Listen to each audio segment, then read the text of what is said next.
Good evening, everybody. How are you? Well, good evening depends on where you are. We can't say that anymore because the fact that we are global now with the onset of technology, you never know where people are logging in from. So, from my East Coast time, my Eastern Standard Time, I want to say good evening and welcome to Power Talk, where on this platform we do real talk about empowerment and purpose. I'm your host, Dr. John Gray. And this evening, what you can expect to hear is conversation about a topic that often goes ignored, that often goes unspoken of, that often goes undealt with. And that is the topic of generational trauma. Generational trauma. If you have been in any circles of church for any period of time, you've probably heard the term generational curse but that's from a religious biblio perspective. But we're going to be looking at generational trauma. One of the things that I ask is that we have an open mind about this because we cannot heal from something that we're not willing to confront. We cannot deal with something that we're not willing to face. We cannot defeat something that we're not willing to stand up to. So we have to look at this thing called generational trauma for what it is, which is a generational impact on the lives of countless families, countless families. So we're going to have a conversation tonight, and my guest tonight will be coming on. My guest tonight is Mary Jae, Pastor Mary Jae. She's an author. She's a motivational speaker. She is a consultant. She is host of her own show, Real Talk with Mary Jae, and she'll be coming on pretty soon. But I want to preempt this by saying welcome first and foremost to all of you who are logging on. And here's what I do. If you're able to get your fingers to your keyboard or on your phone, give me that hometown shout out. Let me know where you're connecting with me from so I can connect with you and shout you out properly. I would love to know where the listening audience is coming from. And here's what I want to preempt this with. I want to preempt this conversation with this. If you've had 3 generations of families who've all lived in poverty, what do you think will happen to the 4th generation? Sister Kathy, how are you? Welcome. Thank you so much for connecting and tuning in. If you have 3 generations of a family that lives in a consistent state of domestic violence, what do you think happens to that 4th generation? If you have 3 generations of people who live with sexual assault or substance abuse that goes unchecked, unspoken about, and undealt with, there's an innocent 4th generation that is a direct target of the things of that previous generation. Direct. So I want to just say that we have to have a conversation. We have to have a conversation about generational trauma. We have to have a conversation about the impact. There are some families who have a history of prison in their family. And you look at the son in prison, the father in prison, the grandfather in prison, the great-grandfather in prison, the daughter in prison, whose mother was in prison, whose grandmother was in prison, whose great-grandmother was in prison. We also have psychological trauma that goes into that whole lane of generational trauma. Do you know that there is the distinct possibility that a child may grow up and not hear the words "I love you" because their parents didn't hear the words "I love you" from their parents, and so on and so on and so on. So what I want to do is I want to have this conversation about generational trauma. But the God I serve tells me in Scripture, "For I know the plans I have for you, to give you hope and not and a future." So there is the high possibility, because all things are possible, We can heal from generational trauma. I see my guest has come on, and I cannot wait to get into this conversation with her. And I'm going to bring her in right now. Pastor Mary Jae, how are you? I'm good. How are Gray? I am well. I am well. I pray all is well on your end also. Everything is well. All good. Join you for having me on today. Okay. Just to let you know, your internet is going in and out a bit. Is it? Yeah, your internet is going in and out a little bit. Okay. Let's see. Okay. So while you're doing that, what I'm going to do is because I already gave you I gave you an intro, and I'm going to do it again. Oh, good. Yes, yes. I just want everybody to know who we have in our midst. We have Pastor Mary Jae here with us today, and she is a certified motivational speaker. She is an organizational strategist, author, pastor, founder of Women of Treasure, Iron Press Publishing, and the host of Real Talk with Mary Jae. And may I just say, servant of God. Servant of God. So with that being said, I would like to welcome you to PowerTalk, Mary Jae. Am I clearly? I still going in and out. Yes, slightly, yes. Still going in and out, freezing up a little bit. Okay. Okay. Give me one moment. Okay. How am I now? Am I good? Yes, that is better. All right. Excellent. That is better. All right. Yes, yes, yes. So let me bring both of us back onto the screen.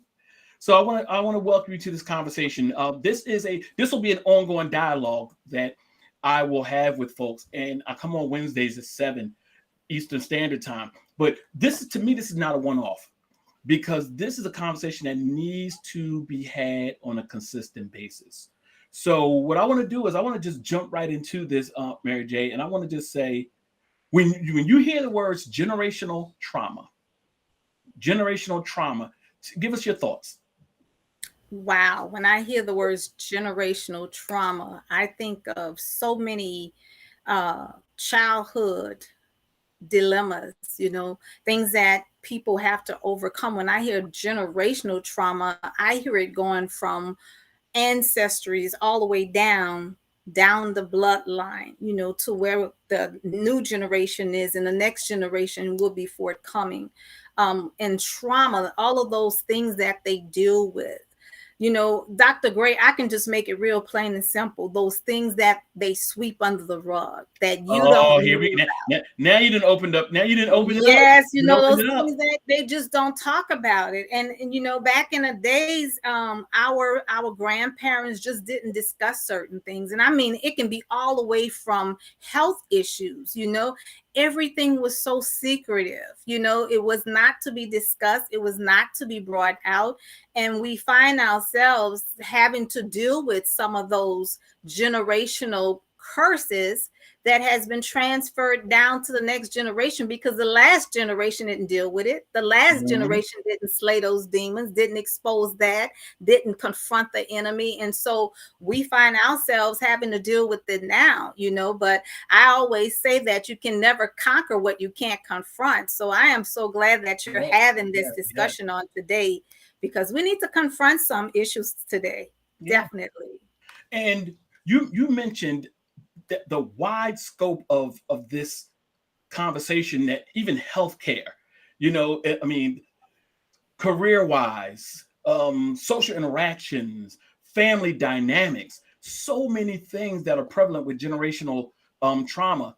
And I made the parallel and I made the comparison. I said, if 3 generations had a history of domestic violence that goes undealt with, unchecked, untalked about, right, there's an innocent 4th generation who's already given shackles on their feet before they even got a chance to even start walking. Not even given a fair chance at all, and go into this thing really blindsided, not even understanding that this is upon you now, or upon your seed, because it was not dealt with in the previous generations. Absolutely. So what do you think is the main, what are the challenges that you think families have, why they are so unwilling, for a lot of times, oftentimes is almost like, now, in the black community, because I can speak from my African American experiences, don't tell family business. Exactly. But family business is killing the spirit of the very family they're saying protect the business from. That's right. What do you That's think right. are some of the challenges that are in front of families that prevent them from dealing with this generational trauma? I think just what you said, what goes on in this house stays in this house is one. Also that we have learned behavior over the period of years, because that's what our grandmama told our grandmama, and that grandmama told their grandma. So it's learned behavior. It's something that we don't even understand exactly why we're not discussing this, why we're not bringing it to the forefront. We always was told not to, just not to, don't talk about it, don't deal with it, don't discuss it, because what goes on in my house stays in my house. And we hear that echo throughout the Black community. A lot of households have dealt with that from that standpoint, just not to discuss it. And it's learned behavior, because a lot of times we don't know, we do what was done to us, and not knowing that it was not something that should have been done, or should have been said, or should have even been kept secret, but we continue to do what was done. And so, that's the thing that is going on, that we're learning this, and we're passing it on to our children. We don't have to do what's been taught. We have to do what is right, and we have to take a stand for what is right. And of course, it's going to expose some things. It's going to expose some people. It's going to hurt some feelings. It may even embarrass some people, make people ashamed, but it's not to discredit them, but it's to set other people free.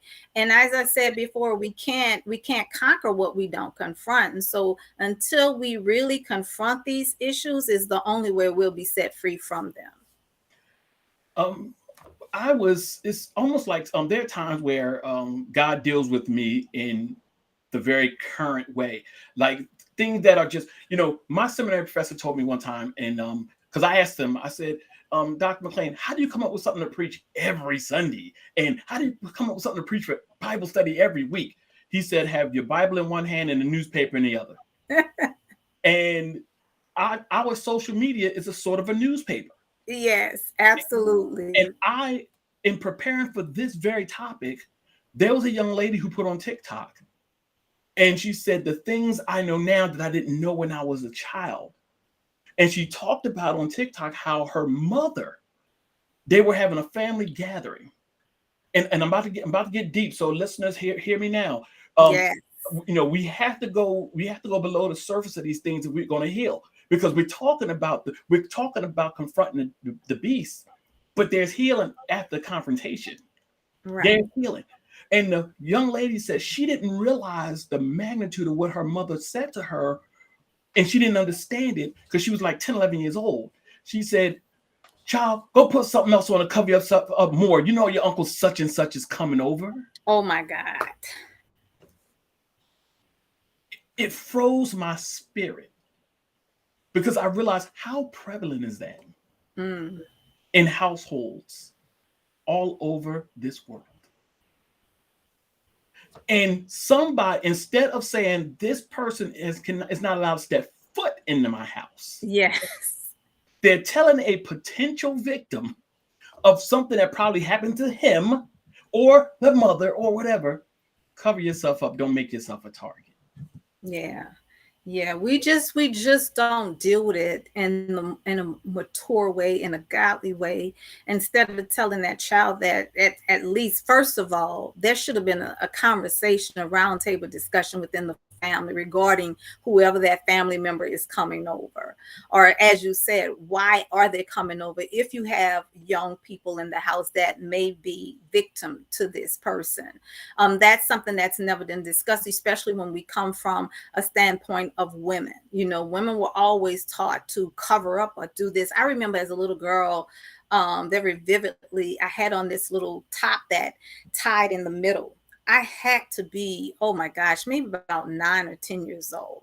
I was not even developed yet. I didn't think that the top was inappropriate or anything, but I was told that it was to take it off. I was going to take off the top. Now, mind you, Dr. Gray, I didn't buy the top. I didn't have a job. I didn't work. This was not something I went out and bought. It was something that I guess my parents bought it, or maybe it was a hand-me-down. I don't know. But as a little girl, I was confused about that because it was not, I didn't find anything wrong with it. It was not inappropriate to me and it wasn't discussed. And so we have a way of scorning and projecting whatever those ill feelings we have on the next person without any explanation, you know, without any sensitivity. And so that young person who you saw on TikTok, perhaps they felt like, see, what happens is that it brings barriers, it raises barriers, and it makes that person withdraw. And it would make them think that they're doing something wrong when they're not doing anything wrong. They're not doing anything wrong. It's the perpetrator. It's the luster. It's the person that is looking at this individual inappropriately or ungodly. They're the ones that are doing something wrong. It's not the person who is wearing it, but it's the person that is looking upon that person in that way. And so that should have been a conversation that perhaps her mom should have had with her or him about whoever it was that was coming. And even not to even have them to be present, if that's the case, that they have to cover themselves up because this person is coming to the house. Yeah. Those are the discussions that we need to have these days. And how ill prepared are we bringing the next generation into this world? Right. And if you look at the spiritual and the psychological mixed message, it's family's everything, but this is the stuff that happens in the family and we don't deal with it. So if you can't trust family to some degree, everybody else is fair game. Yes, absolutely. And you know what I realize is that when we don't confront it and we don't address it and we don't have these family discussions, it almost appears to be that this is welcome, that this is okay, that, you know, Uncle Joe did this or Uncle Bubba did this and it's okay. You know, don't go over there because I don't want you over there. Why I can't go over? Because I said so. But it's okay for him to still come around and come in. You're not even warned. You're not told this discussion. You never had this conversation. So it makes you feel that, okay, well, mama did it or daddy did it and they had him come over. So now you have another generation that is growing up that may have some other person that enter into their home or perhaps into their home with children. We're talking to the single women now. And you think that it's okay because nothing was done to Uncle Bubba when it happened to you, right? And it was acceptable.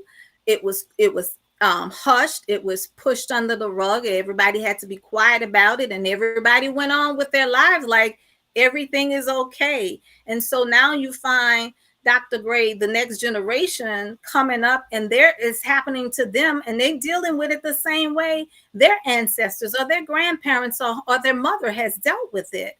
And it's a repetitive cycle, and it goes on and on. So yes, it's not preparing the generation to come for all of those generational curses that have come upon the next generation that have not been dealt with is a disservice to those who are going for it now, because a lot of times they project that on themselves and they think it's them, and it has nothing to do with them. You know, imagine telling a young lady or even the fact that you have to leave because this person is coming. You know, what does that say about them and their self-esteem and their self-worth? How does that make them feel like they're not wanted, that they're not welcome, or they're the problem? You know, the person that the perpetrator isn't, you're the problem. You have to put on something else. You have to go into the other room. That's absolutely out of order. That's Um, absolutely totally out of order. Pastor, let me ask you this question, and I have a theory, and this theory comes from something that my wife Angie says to me a lot. She said that it's time to thrive, not just survive. Yes, It's time to thrive, not just survive. And I have this theory that one of the generational curses, or one of the things that bring about generational trauma, is a mindset, a lack mindset, a failure mindset, a lack of self-esteem mindset that is perpetually handed down like an inheritance. Can you speak to that a absolutely. little bit? Absolutely. It is definitely a lack of mindset. And it goes back to the paradigm. It goes back to what has been instilled with you in you, and where have the experiences that you had to overcome and the things that you had to go through. And so whatever it is that you've dealt with in your past, whether it be in ignorance and just not knowing, to know better is to do better, but you can know better and still not do right. And so we have to deal with the mind. And so I went through some of this, so that's why this is so passionate to me as well, because I found myself repeating a cycle as well. And dealing with it, confronting with it, but then in the back of my mind, remembering the things that I saw. And so even after dealing with it and confronting it, you have to take a next step. You have to have a change of mind. You have to do something differently. And so the next step, and this is something that I believe, Pastor Gray, that we need in the church as it relates to mental health issues, as it relates to child protection, all of that, because of course we go to the pastor for prayer, right? The pastor prays for Mhm. you. The pastor gives you scriptures to read, and most pastors will send you on your way. And so we have to go to the next step. Not only that we're going to pray, not only that we're going to give you scriptures, but we're going to put you in the place where you can get some help, where you can Yes. get professional treatment, set you up with a professional licensed counselor, a social worker, and deal with it, because that's how it's dealt with in the school system. Mhm. But in the church, it's a lot of times we get timid and we don't deal with these subject matters. We feel like, oh, I don't want to stir any trouble, in the church, or I don't want to stir up any trouble with that family. Mhm. Especially, Lord knows, don't let them sow into your love offering. Okay, I'm saying too See, much. see, see, I'm talking too see. much. Hold on a moment. Let me. Some of our best tithers. Some of our best tithers.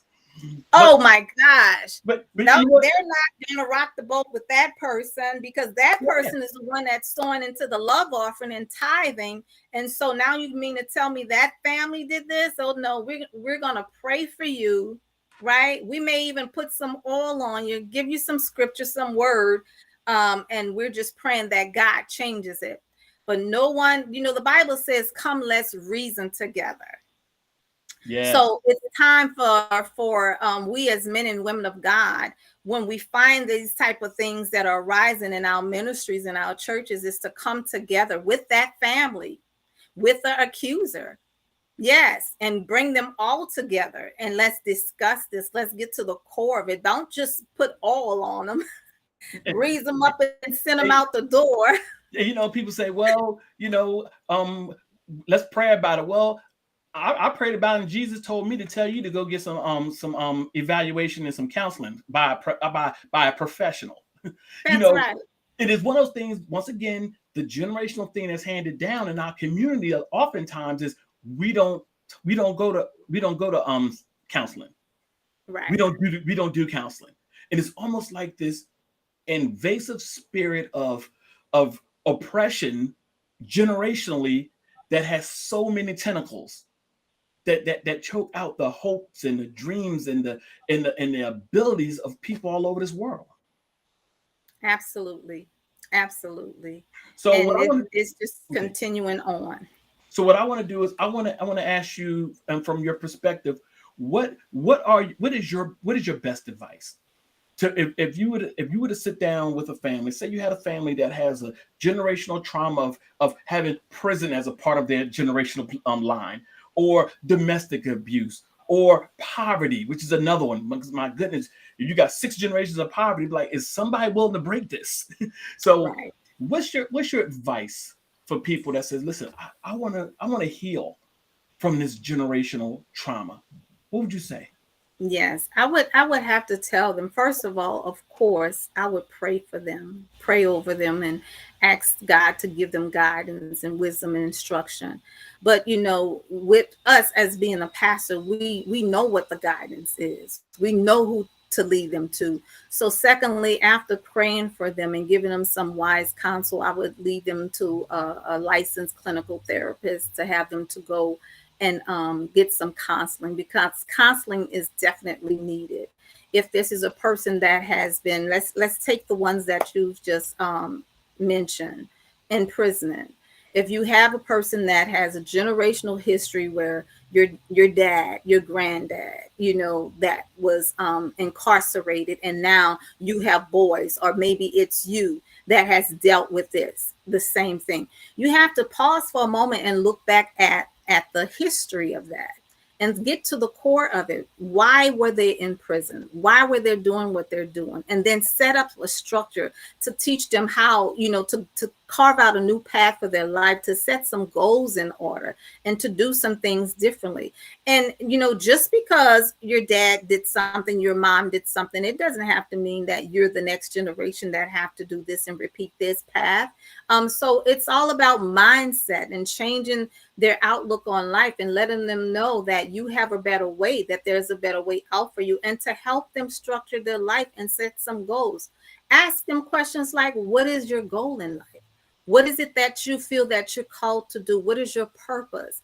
Have them to really ponder and think, because a Mm, lot of times they don't even think about it. They don't know why they're here or what they're here to do. And so just having a goal and in line to focus on and to target, and line help them structure that. If you're the pastor that can't give all of that, at least give them the directions and lead them to yes. the persons that can, that have these resources available for them, because they don't have to repeat what's been done. And a lot of times what really opens their eyes is, this is the thing that I tell, because I worked with juvenile children at once upon a time, where I How worked did with I? those who were coming in the intake system, right? And Yes. so when they would get to me, of course, I hated my job. I didn't like it at all. Oh my They goodness, we used to we tell had me, that in common. I worked in juvenile corrections. I couldn't stand it. I did not. I hated it, I hated it. Pastor. I did Dr. 3 years and had to Davis, leave. It broke my spirit. I I had to did. leave. Oh my goodness. I would have to do the intake for these juveniles, right? And I would have to set up the system for their house arrest. And by the time they got to my chair and I would talk to them, and this is something that I would tell them, because they would come and they're all big and bad. And then I would say, what are you doing here? Why did you give your power away? And they're looking at me like, this has never been told to them. What do you mean, Mhm. my power? I said, do you realize that you have just given your power over to this system? You don't have to be here. You have relinquished your power. You need to take your power back and take control of your life. You're beautiful. You're fearfully and wonderfully made. If it's a man, I would say you're a mighty man of valor. You don't belong here. You just gave your power. And so when I would share that way with them, they would think about it. It would make, what do you want to do in life? That's what I would say to them. And they would start talking to me about some of their goals. Well, who said you can't do it? Because my dad was in the prison system and he's done this and that, but you're not him. Well, I'm a dream. Just because you have his name, that doesn't mean that that's your story. Yes, Doesn't mean that yes, that's your yes. path. It doesn't mean you have to do what he's done. You can be mightier than that. And so it's just giving them the understanding of really speaking back to them and letting them know who they really are, because a lot of times they don't know. And a lot of times they do what they see, or they do what has been done. And so that's some of the things that I would share. What's your purpose? What's your goals and your dreams? What is it that you want to do in life? And you can be better. You can do more and you can have more. You do not have to repeat this generation, because your mother did it or your father did it or whomever has walked this path. You have a different path. You have destiny, and it's calling you by name. That's what I would say to them. And they one guy that came had a rap sheet so long, Pastor Gray, and by the time he left my desk, he walked away with tears running down his face, and the officer looked back at me and was like, what did you just say to him? Mm-hmm. You know? And so they used to tell me, you miss your calling being here. But I believe that God sent me there for a time in the season just to sow some Yes. seeds. Yeah, Yes. he does that. I worked in Just to juvenile sow corrections, and I literally had to lock up and keep detained juveniles from the ages of 10 to 17. And I felt the Spirit of the Lord say, you're not called to incarcerate and put handcuffs on. You're called to break the chains off. that. And Oh my God. that's why I went into education, became a teacher. And one of the things I want to say in regard to what you said about that young man who you touched, the words you spoke to him, he may not have ever heard in his life from people who called themselves mom, dad, grandma, grandpa, uncle, auntie. He may not. So it's almost like, what are we speaking over our generation? Right. Because I knew I was in trouble. And this is I'm being real transparent. That's why I say real talk about empowerment and purpose. Yes. When I was a little when I was a child, and I stayed in trouble, but I knew I was in huge trouble when I was called by my father's full name. Oh my goodness. So I knew my name John Gray, but when I was called John Barner, that was the epitome of now look at how you're acting. So it was almost a connected me to the behavior prior to me.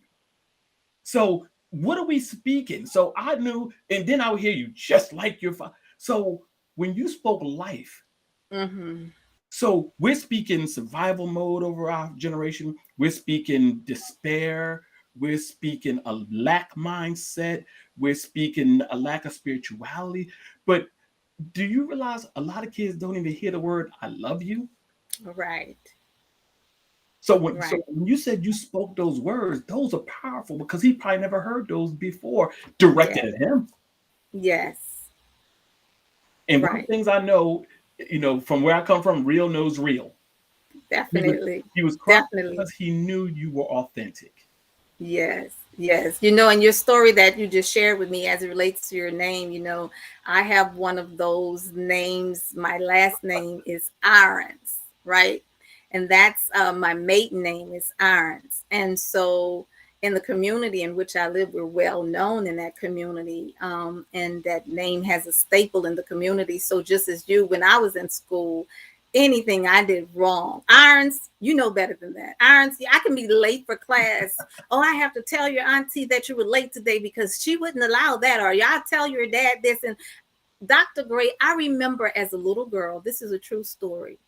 I was so annoyed by my name so much because I felt like it everything else that was attached to it. In other words,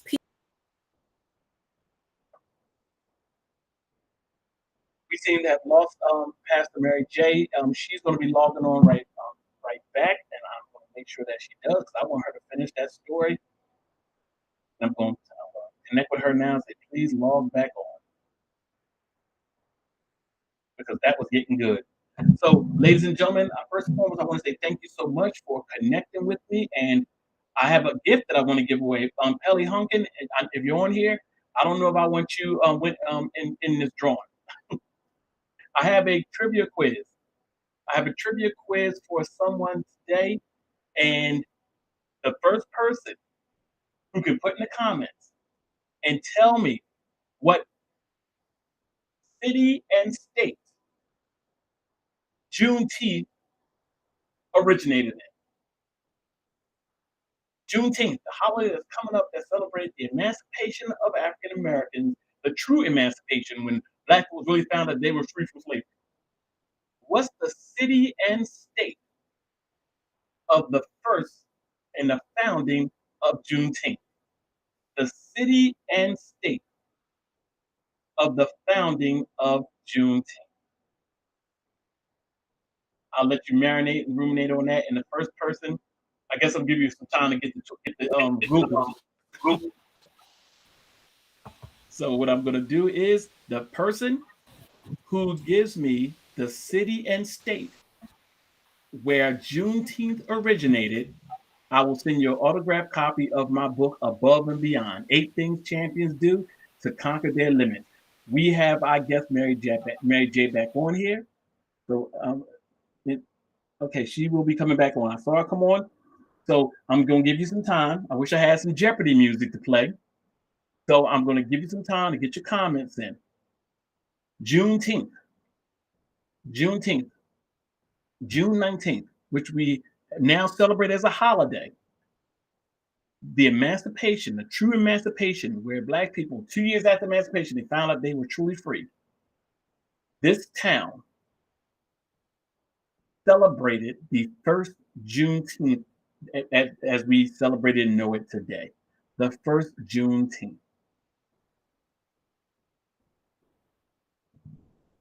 So put the answer in the comments, and I will make sure to send you an autographed copy of my book, Above and Beyond: 8 Things Champions Do to Conquer Their Limits. Okay. So I am going to keep it up there for a couple more minutes. And I'm waiting for Pastor Mary Jae to log back on. So what I want to do is, while you're doing that, I want to just say this. I want to say this, family. This conversation that I'm having is difficult, but it's difficult on purpose. Oh, okay. I got to pause button. Bernice, Galveston, Texas. You are correct. Galveston, Texas, June 19th, 1865. That's where free slaves found out that they were truly free. 2 years after the Emancipation Proclamation, they found out that they were truly free. 2 years after the Emancipation Proclamation. So I am so glad that we have a winner, Bernice Johnson, who happens to be one of the contributing authors to the upcoming anthology, More Than a Conqueror, where myself and my wife, Dr. Angie, are the visionary authors. She is one of the contributing authors to that book that's coming up, More Than a Conqueror. So, Bernice, I believe I do have your address, but I will make sure we get it, and I'll be shipping that book to you. Thank you so much. Galveston, Texas, the first Juneteenth, June 19th, 1865. So I'm going to bring my guest back on here. Pastor Mary Jae. There we are. There we are. My gosh, I think my camera went off or something. Hey, you know what? In this age of technology, where anything goes out, listen, before COVID, we probably would have flipped out and said, oh my goodness, what's going on? COVID has taught us, yeah, stuff happens. Exactly. Yeah, stuff happens. Absolutely. But I want you to finish that story, Mary Jae, that you were telling us about the name and how that affected him. Yes, how it affects, it affects a person, because I felt like coming up as a young girl, everybody compared me, related me to whoever went before me. And I felt like I was my own individual person. And, as children, as teenagers, we're developing, we're growing, we're getting to come into knowing who we are. We're not quite there yet. So it became upsetting to me to always hear that over and over again, because I have my family that's in law, I have doctors in the family and educators, and so coming up, all the teachers knew either my dad, my aunt, somebody they knew. And so they always called your name out, made you an example. And I remember as a little girl saying, oh my God, I can't wait till I grow up and get married so I can get rid of this name. I remember saying that. I actually thought that I cannot wait until I get married so I can get rid of this name. And so a lot of times we don't even understand the effects that it have on our young people when we tell them who they are based on who their parents are Mm. or where they came from, Yes. just let that individual know that they're special, that they're beautiful, that they're, somebody in God's eyes, that they're fearfully and wonderfully made, that they're the apple of God's eye, and that God has so much in store for them. And so is what you say, because, people, can deal with that one way or the other way. They can Hmm. go all the way left or they can go all the way right. It just depends on the mindset, as we stated before. And I could have really gone all the way left because I could have rebelled. I could have done a whole lot, even though I did, but I came right back because the word of God says that you train the child up in the way that they or he should go. That's right. When they're old, they won't They depart. won't They depart. may stray, but they won't depart. So They they're go. coming right Yeah, back. it's But in I'm there. saying It's in there.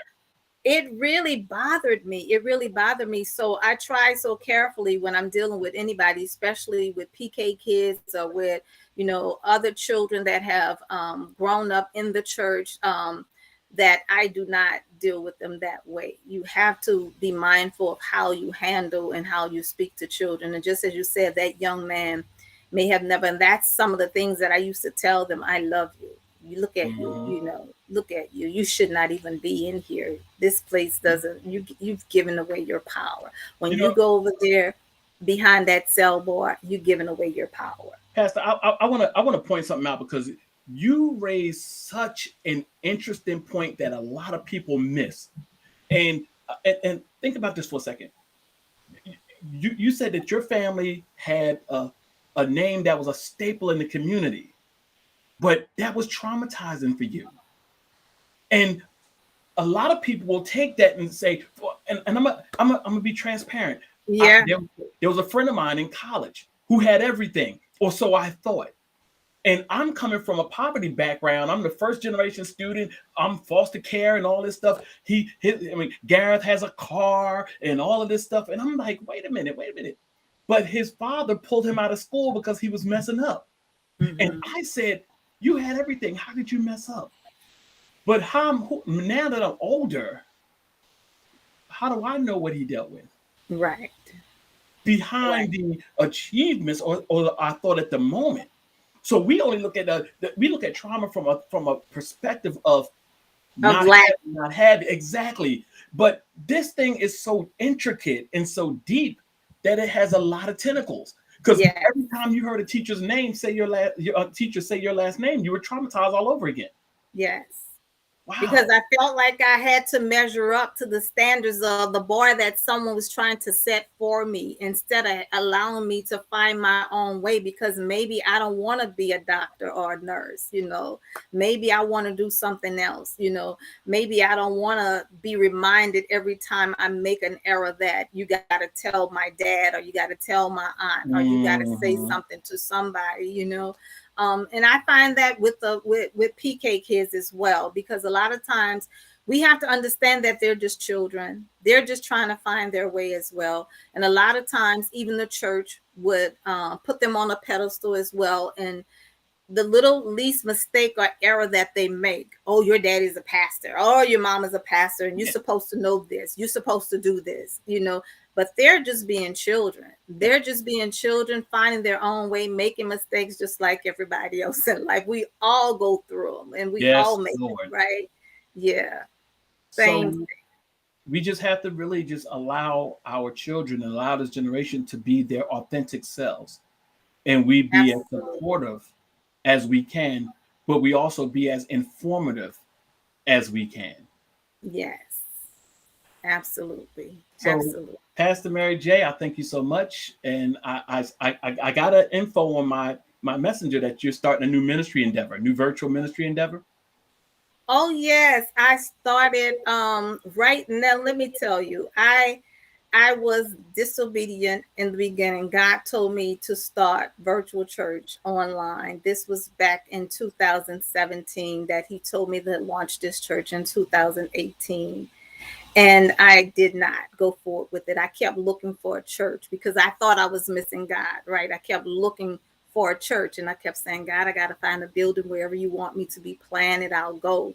And I just didn't, it didn't sit well and rest well within my spirit. And so, long story short, God told me that some doors were closed to bless you, because I was a little disenchanted about some doors that were being closed, some spaces that I was trying to launch my church, and it wasn't. I had these meetings and it just was not coming through for me. And God said some doors were closed to bless you. And then here we are, 2019, I said that I was going to go forth in ministry. And then here come God and started shutting all the doors. The pandemic Mm-hmm. hit, all the doors were shut, the church is closed, and he said, now you're going to go forth. And I launched a church right at the beginning of the pandemic. I launched KFIT, Kingdom First International Teaching Church, and I have been doing it ever since. So that taught me a valuable lesson, because it was not something that was normal to me. It wasn't what I saw all the time. It wasn't what I Mm-hmm. knew.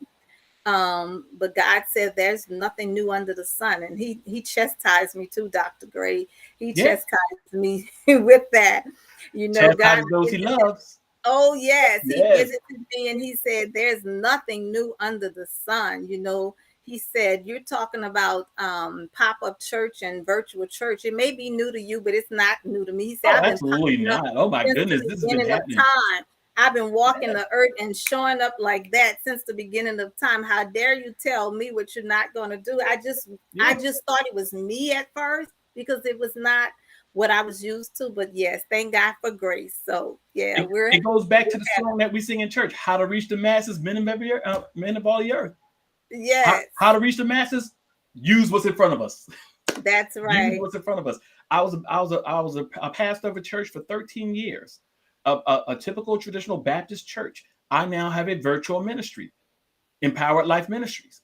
It's the leading of God, and God calls us to do things that may be out of our comfort zone and wheelhouse. But once again, even that's breaking the generational aspects of the perception Absolutely. of ministry and church, and how we reach people and how we connect and relate. So, Mary Absolutely. Jae, what I would like to do is, first of all, I want to thank you. I want to thank you, and I know that you're doing awesome work with Real Talk with Mary Jae. I want Thank you. I want to want you to share how folks can connect with you, and then I also want you to just give us that closing word of encouragement and advice for those who are seeking to heal from generational trauma from the words of the pastor. And Yes. I'm gonna put you on solo for a moment, if I may. There you go.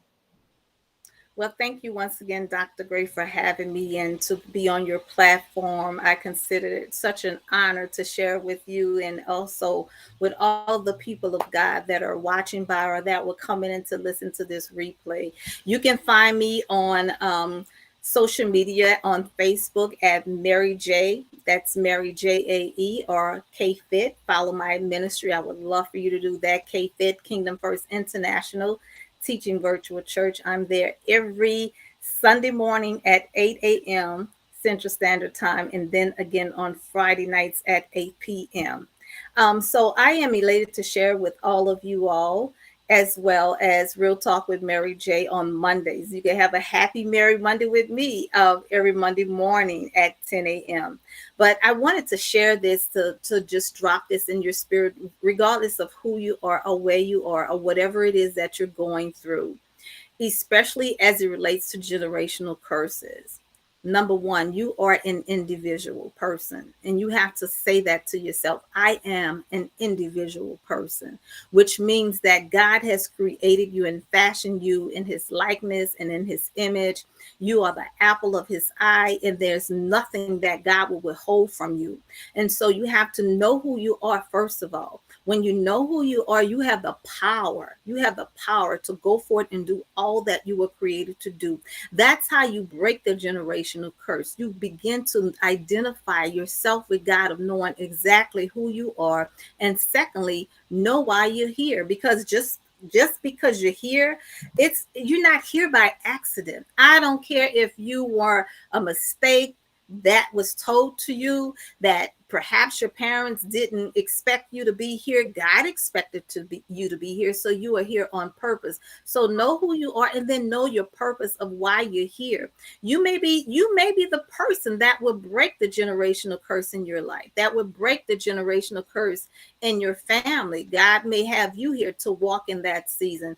And so just believe who you are, know who you are in God, and just begin to just do all that God has called you to do.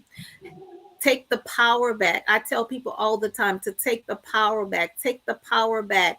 If the devil says something to you in a negative way, take back that power. Don't listen to it. Speak to yourself, encourage yourself, and let yourself know that you are more than a conqueror, and you can do all things through Christ, which strengthens you. So you don't have to walk into the path that was already paved before you. You can create your own path. But I must warn you, creating your own path, it may be a lonely journey sometimes, because you have to be able to travel a path that is not where everybody is leading, where everybody is following. You may be on that path by yourself for a while, but it's okay, because guess what? Jesus walked the earth. He walked the earth for 33 years, right? And he created the path himself. And so he walked that earth for 33 years, and he left all of the instructions to us to follow. So I want to encourage you. You don't have to do it the way your grandparents did it. You don't have to say it the way your mama said it or your daddy said it. You don't have to be the way that they want you to be, but be who you are. You are your unique, authentic self. So you do everything that you know that you have purpose in your heart to do. Break those generational curses and be all that you were created to be. Thank you, Dr. Cray, for having me. Amen. Amen. Amen. That sounds like a benediction. Amen. Thank you so Amen. much. And Yes, blessings to you sir. in your ministry endeavors. Blessings to you on your talk show. My wife had an opportunity to be on your show, and she was like, "Wow, that was an awesome conversation." She was a So blessing.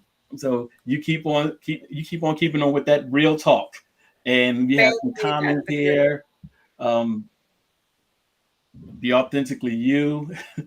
Yes, she could be said two powerful truth speakers, and she could be said she loves Mary Jae. Oh, I love her too. Thank you. Thank you for having me. So, um, and I'm so glad you were here. So, for those of you who are watching this, please like and share this, and you can go to my YouTube channel, Nation, Power Talk Nation on YouTube, and you can subscribe. This video will be on my YouTube channel as well. It'll be on the YouTube channel as well. So it's something you can refer back to and go back to if there's something that you want to connect with or something that you want to just kind of marinate on. So once again, Mary Jae, thank you so much for being here. Thank And you, thank you so Dr. much Cray. for your words of wisdom and your words of inspiration and encouragement. Blessings to you and your family. Thank you for having me. That was Pastor Mary Jae, and I'm so glad and so blessed that she had the opportunity and the privilege and the time to privilege me with her presence and her words. So I just want to tell you that, guys, it is possible to heal from generational trauma. We don't have to be confined to what happened to our mothers and our fathers and our grandparents and our great grandparents. That doesn't have to be our destiny. You can be the branch in your family tree that starts a whole nother lineage. You do not have to be subject to the things that happen to you and say that's going to be it. That is not it. God is not through with you. You can carve your own path. You can start your own journey. Yes, there are some things that are real. Generational curses, real. Generational trauma, real. But you know what else is real? You know who else is real? God is real. And healing is real as well. Take care, be blessed. And I want you to always strive for your best because you owe that to yourself. Take care, everybody. Have a great and wonderful day. See you next Wednesday.